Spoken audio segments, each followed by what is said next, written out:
As car people, we all love that one specific sound.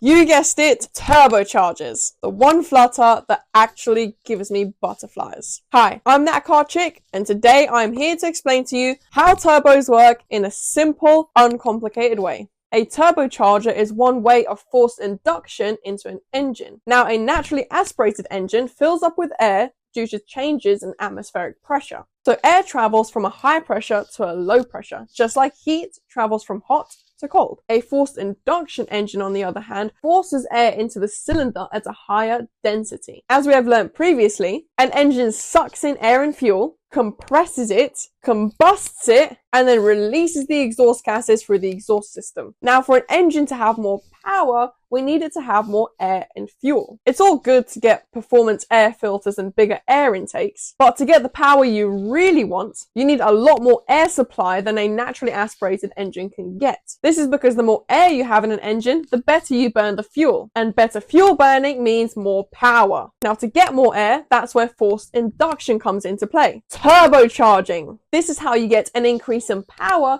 without changing your engine displacement, otherwise known as your cylinder volume. So let me show you how this works with my super handy, super cool, super artistic drawings. A turbocharger uses exhaust gases from the combustion process to turn the turbine into turbo. It then compresses it and puts it back through the air intake, allowing the cylinder to have denser air. More air means more boom, because the engine is able to burn the fuel more efficiently that gets injected into the cylinder. This is your typical turbocharging system. You have the exhaust turbine side, which is connected to the exhaust system. This turbine is then connected with a rod to the compressor side of the turbo, which then spins up and forces compressed air into the intercooler. The intercooler then cools down the air, allowing cooler, denser air to go into the cylinder. The exhaust turbine side of the turbo is connected to the exhaust system. This is so that when it's done using all of the exhaust gases, it can expel it out of the system. It also has a wastegate on that side,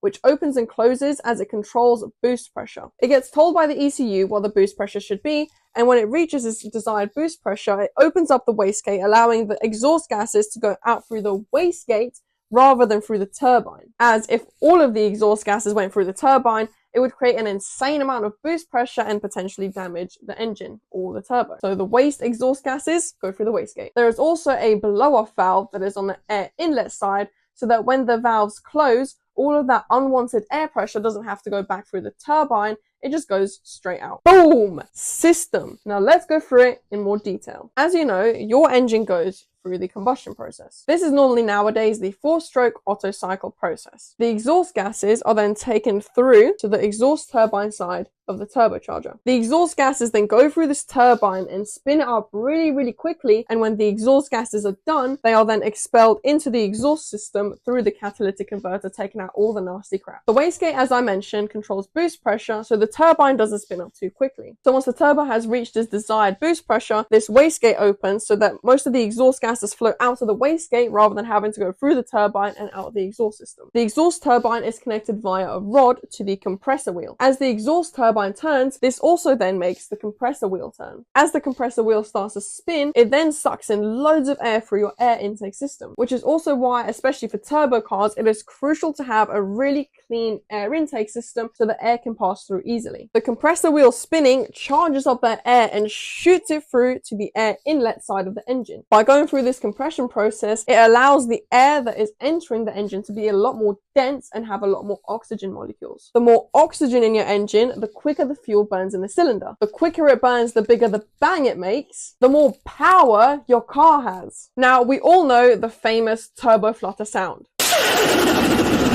And that sound is mistakenly thought to be the turbo creating lots of power. However, the flutter noise is actually all of that compressed air bouncing off the inlet valves and going back through the air intake system and going back through the compressor wheel. An excessive amount of flutter noise means that the pressured air is constantly going back excessively back through the compressor wheel. To relieve this built-up pressure, there is a component called the blow-off valve. This allows the pressurized air to escape through the valve instead of going back through the entire system and back through the compressor wheel. It does so the same as a wastegate. Once it reaches a certain pressure, it opens it to allow that pressure to escape. The blow-off valve is also why you get that cool sound. Now, the turbocharging system creates a lot of heat. So don't go touching your turbo after you've just driven 1,000 miles. You know, on the heat protector, the little sign that says don't touch? Listen to that. Definitely not speaking from experience. Not only does the turbocharger suck in hot exhaust gases, it then spins it up and compresses it. And as we know, compressing things increases their temperature. You'll also notice that the exhaust side of a turbo is always a lot more brown than the compressor side of the turbo. This is because the exhaust turbine side gets so much hotter than the compressor side. This is because the air molecules in hot air constantly bump into each other a lot quicker,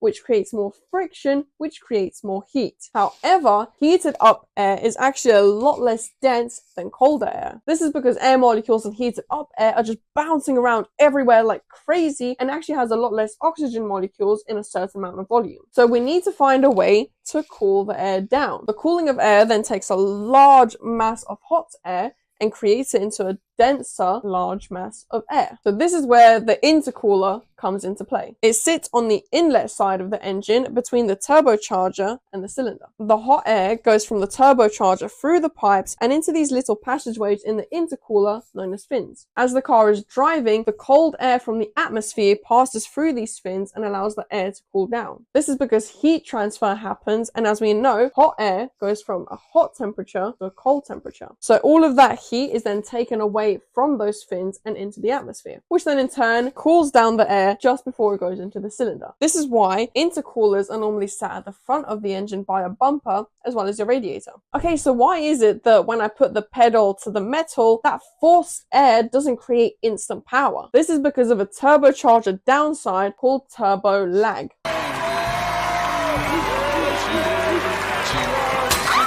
Turbo lag is the time difference between increasing the throttle and feeling the torque of the turbocharger. This is simply because it takes the engine some time to be able to produce enough exhaust pressure to get the exhaust turbine spinning. So the more power your engine makes, the quicker those exhaust gases flow to the turbo, the quicker the turbine is able to turn, which means the quicker the power goes to your car. And that, simply put, is turbo lag. And that is all the basics that you need to know about the turbocharging system. As always, if you did enjoy the video, make sure to leave a like down below. And if you want to see more, hit that subscribe button and click that notification bell so you can be the first to watch my videos. And if you have any questions, feel free to leave them down below in the comments. Thank you very much for watching. That is it for now, but I'll see you all next time. But for now, peace.